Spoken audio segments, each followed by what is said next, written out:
तो इसीलिए जो आप ये बात कर रहे हो कि मैंने अपने सेल्फ डिफेंस में किसी को मार दिया, तो इसमें कोई ऐसा अपराध नहीं है, आप बच जाओ। साइबर क्राइम बहुत ही तेजी से बढ़ रहा है वीरेंद्र जी, तो इस केस में आप क्या कहेंगे? अगर कोई आपके पास इससे जुड़ी अगर कोई लेटेस्ट केस है तो वो भी प्लीज आप हमारे व्यूवर्स के साथ डिस्कस कीजिए। मैम देखिए, मेरे पास तो चीटिंग फॉर्जरी वाले केसेस ऑलमोस्ट रोज ही आते हैं, तो इन केसेस के बारे में मैं आपको थोड़ा सा डिटेल में बताऊं, ज़्यादा बेटर रहेगा, तब लोग समझ पाएंगे चीटिंग फॉर्जरी है क्या। ये पहले जो ये ऑनलाइन फ्रॉड हो रहे हैं ना, पहले इतना ज़्यादा ऑनलाइन फ्रॉड नहीं हुआ करते, ऑनलाइन चीटिंग नहीं हुआ करती। पहले चेक से किसी ने फ्रॉड कर दिया, प्रॉपर्टी के कागज बना दिए, या पैसा अकाउंट में झूठ बोल के ले लिया, इस तरह के फ्रॉड हुआ करते थे बहुत सारे। आजकल तो पता ही नहीं किस लिंक पे आप क्लिक करो और कहां से कहां पहुंच जाओगे, रीडायरेक्ट कर देगी आपको साइट। Exactly. या फिर झूठ बोला जाता है, लोगों में लालच भी बहुत ज्यादा आ गया है। लोग लालच क्या है, कोई बंदा बोलता है कि हम काफी बड़ी इन्वेस्टिंग कंपनी है, हम इस तरह से पैसा इन्वेस्ट करवाते हैं, वो ग्रुप बनाते हैं, ग्रुप में 100, 50, 200 लोग होते हैं, और वही एक दूसरे की तारीफ कर रहे होते हैं कि मैंने लास्ट टाइम 1 लाख लगाया था, मुझे 1,25,000 मिला, thank you so much. Screenshot share करता है बंदा कि मुझे पेमेंट मिली, दूसरा बंदा शेयर करता है, हाँ मैंने 2 लाख लगाया था, 2,40,000 मुझे मिला। इस तरह बात चल रही होती है, तो बंदे का एक कॉन्फिडेंस लेवल और थोड़ा बूस्ट हो जाता है। वो कहता है ठीक है मैं भी शुरुआत करता हूँ 1 लाख की, वो 1 लाख लगाता है, 20 मिल जाता है, फिर कहता है 1.5-2 लाख लगाता हूँ, फिर पैसा मिल जाता है, तीसरे वाला फिर पैसा मिल जाता है, फिर वहां से वो पैसा उसका फंसना शुरू हो जाता है, उसका लालच ही उसको फंसवा देता है। या फिर किसी ने बोला कि सस्ती कोई चीज़ मिल रही है, अगर कोई बंदा बोल रहा है मुझे कैमरा चाहिए, कोई कैमरा 5 लाख का है, उसको 2 लाख का कैमरा कोई इंसान बेच रहा है, उसने ये नहीं सोचा कि मुझे वो सस्ता दे ही क्यों रहा है। यहाँ ठगी हो जाती है।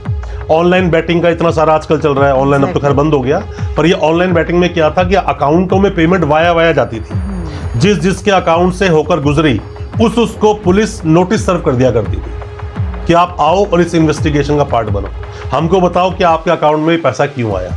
मैम चीटिंग और फॉर्जरी ना, आप इसे कुछ ऐसा समझिए, आप इसको सिर्फ चीटिंग की बात कर 420 के अंदर आप इसको खत्म कर सकते हो। क्रिमिनल ब्रीच ऑफ ट्रस्ट और चीटिंग दोनों एक साथ नहीं चल सकते, 406 और 420 एक साथ नहीं चलेंगे। या तो मैंने आपके साथ ब्रीच ऑफ ट्रस्ट किया है या मैंने चीटिंग की है।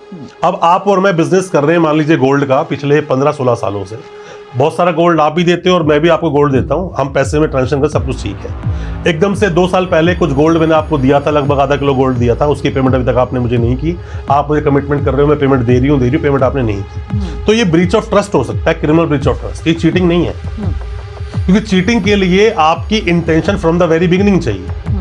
तो शुरू से तो आप बिजनेस कर रहे हो ना मेरे साथ, मैंने कोई चीटिंग तो की नहीं आपके साथ, तो मैं अब आपका पैसा नहीं दे रहा हूं या फिर आप मेरा अब पैसा नहीं दे रहे हो, ये क्रिमिनल ब्रीच ऑफ ट्रस्ट है। और 420 भी लगा दो, ब्रीच ऑफ ट्रस्ट भी लगा, दोनों एक साथ नहीं लगेगी। अब बात ये आती है, मान लीजिए कि फर्स्ट टाइम हुआ, आपने बोला कि वीरेंद्र जी हमारे पास ना काफी सारे ऑर्नामेंट्स में हम लोग डील करते हैं, बनवाते, ये करते हैं, वो करते हैं, और बहुत कुछ है, आपने वो सैंपल्स मुझे व्हाट्सएप कर दिया, आपकी कोई फिजिकल शॉप नहीं है, या फिजिकल है भी तो मैं कभी आया नहीं। आपको मैंने 7 लाख रुपए डाले एक चीज को लेने के लिए कि आप ये चीज दो, और आपने मुझसे बहुत वादे किए, इसमें ये चीज होगा, वो चीज होगा, इतने पैसे कम मिलेगा। अब वो पैसा दे दिया, आप मुझे मेरी वो चीज सप्लाई नहीं कर रहे हो, फोन भी आपने बंद कर दिया, बात करनी बंद कर दी, चीटिंग है ये, आपने मेरे साथ चीटिंग की है। तो पहले तो चीटिंग में और क्रिमिनल ब्रीच ऑफ ट्रस्ट में डिफरेंस पता होना चाहिए। फिर आता है फॉर्जरी, 467 या फिर हम बोले 338 नया कानून।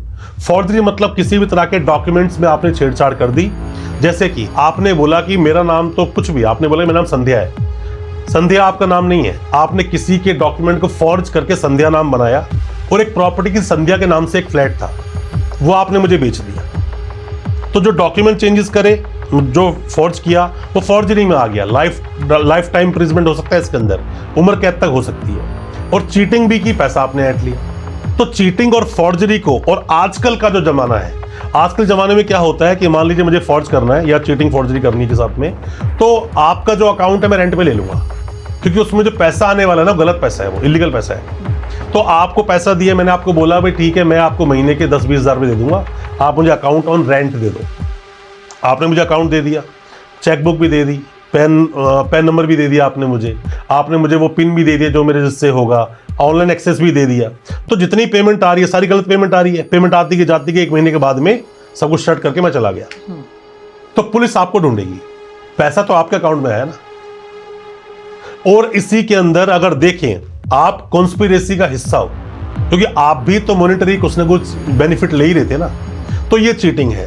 और चीटिंग एक तरह की महामारी है आज की डेट में। Exactly. जो ये ऑनलाइन जो ठगी हो रही है ना, इसको मैं महामारी बोलता हूँ। और महामारी में इसलिए बोलता हूँ कि ये बड़ा रूप लेती जा रही है।